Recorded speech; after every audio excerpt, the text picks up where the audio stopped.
पुण्यामध्ये एमपीएससीच्या विद्यार्थ्यांचा प्रश्न तातडीने सोडवण्याची जोरदार मागणी होत होती. हा प्रश्न सुटला नाही तर येणाऱ्या निवडणुकांमध्ये सरकारला त्याची मोठी किंमत मोजावी लागेल, असा इशाराच मनोज जरांगे पाटील यांनी दिला आहे. पुण्यात गेल्या 2 दिवसांपासून सुरू असलेल्या एमपीएससीच्या विद्यार्थ्यांच्या आंदोलनाला शुक्रवारी संध्याकाळी मनोज जरांगे पाटील यांनी अचानक भेट दिली. सरकार आणि प्रशासनाकडून कुठलीही दखल घेत जात नसल्यामुळे आंदोलन करणाऱ्या हजारो विद्यार्थ्यांमध्ये प्रचंड अस्वस्थता होती. अशा वेळी जरांगे पाटील आंदोलनस्थळी पोहोचताच विद्यार्थ्यांना मोठी नैतिक बळ मिळाल्याचं यावेळी पाहायला मिळालं. मी अनेक आंदोलनाला बसलो की प्रश्न सुटतोच. जोपर्यंत विद्यार्थ्यांचा प्रश्न सुटत नाही तोपर्यंत मी इथून उठणार नाही, असा त्यांनी स्पष्ट शब्दामध्ये सरकारला इशारा दिला. या आंदोलनाच्या पार्श्वभूमीवर गुरुवारी मुख्यमंत्री देवेंद्र फडणवीस पिंपरी चिंचवड येथे एका कार्यक्रमासाठी आले होते. त्यावेळी काही विद्यार्थ्यांनी मुख्यमंत्र्यांना भेटण्याचा प्रयत्न देखील केला, मात्र आम्हाला भेटू दिलं नाही असा दावा विद्यार्थ्यांनी केला होता.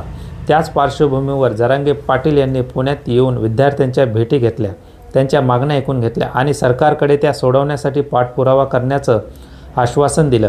मनोज जरांगे पाटील यांची पुणे भेट घेऊन पूर्वनियोजित नव्हती, मात्र शुक्रवारी दुपारी शिर्डी येथे साई दर्शन घेतल्यानंतर त्यांनी अचानक आपले सर्व दौरे रद्द करत पुण्याकडे निघण्याचा निर्णय घेतला.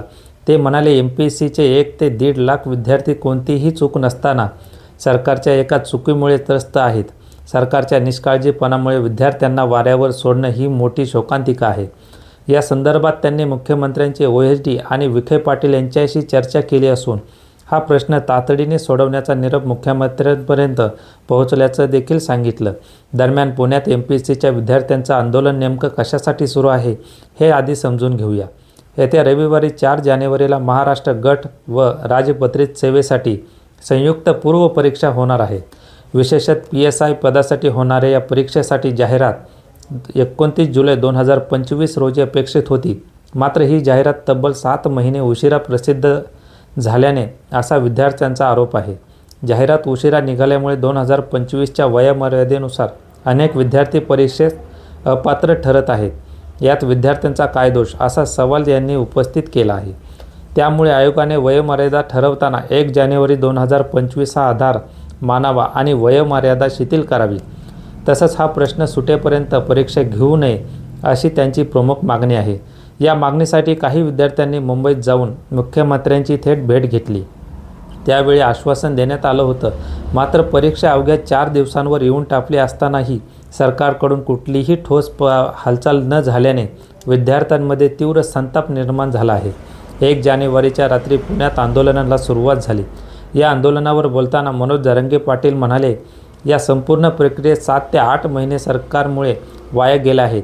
यात विद्यार्थ्यांचा दोष नाही. सरकारनेच याची जबाबदारी घ्यावी आणि परीक्षेची मुदत वाढवून द्यावी. सरकारचं सगळं लक्ष फक्त निवडणुकांवर असल्याचा आरोपही त्यांनी केला आहे. यापुढे ते म्हणाले की मला यात राजकारण आणायचं नाही, पण विद्यार्थ्यांचा प्रश्न सुटला नाही तर हेच विद्यार्थी आणि त्यांची कुटुंबीय मुंबई, पुणे, नागपूर, नाशिक, संभाजीनगर, सोलापूर सारख्या महानगरपालिकांमध्ये सरकारला उत्तर देतील. पोलीस प्रशासनाकडून आंदोलन हटवण्याचे प्रयत्न देखील झाले. त्यावरही जरांगे पाटील यांनी तीव्र प्रतिक्रिया दिली आहे. ही मुलं उद्याचे अधिकारी आहेत, मग दुसऱ्या अधिकाऱ्यांनी त्यांचं आयुष्य का खराब करावं? पोलीस अधिकाऱ्यांनी या मुलांमध्ये स्वतःची मुलं पाहिली पाहिजेत, अभ्यासले पाहिजेत. संधी न मिळाल्याने राग येणं हे साहजिक आहे. हे आंदोलन मुद्दाम केलेलं नाही, हे पोलिसांनी समजून घेतलं पाहिजे, असंही ते म्हणाले. विद्यार्थ्यांनी जरांगे पाटील यांना सांगितलं की रविवारी परीक्षा झाली तर वयोमर्यादेपेक्षा अनेक विद्यार्थी कायमचे अपात्र ठरतील. त्यामुळे अपात्र ठरणाऱ्या विद्यार्थ्यांसाठी पुन्हा लिंक ओपन करावी, जेणेकरून ते फॉर्म भरू शकतील, अशी मागणीही त्यांनी केली. यावर जरांगे पाटील यांनी थेट मुख्यमंत्री कार्यालयात फोन करून वयोमर्यादा 1 वर्षाने वाढवण्याची मागणी मांडली. राज्यातील स्पर्धा परीक्षा देणाऱ्या विद्यार्थ्यांचा हा प्रश्न तातडीने मार्गी लावावा. जोपर्यंत विद्यार्थ्यांचा प्रश्न सुटत नाही तोपर्यंत मी इथून उठणार नाही, असा ठाम निर्धार मनोज जरांगे पाटील यांनी व्यक्त केला आहे. आता प्रश्न असा आहे की एमपीएससीच्या विद्यार्थ्यांनी सुरू केलेल्या या आंदोलनाला यश होणार का? सरकार या मागण्यावर काय निर्णय घेणार? तुमचं यावर काय मत आहे? कमेंट करून नक्की सांगा.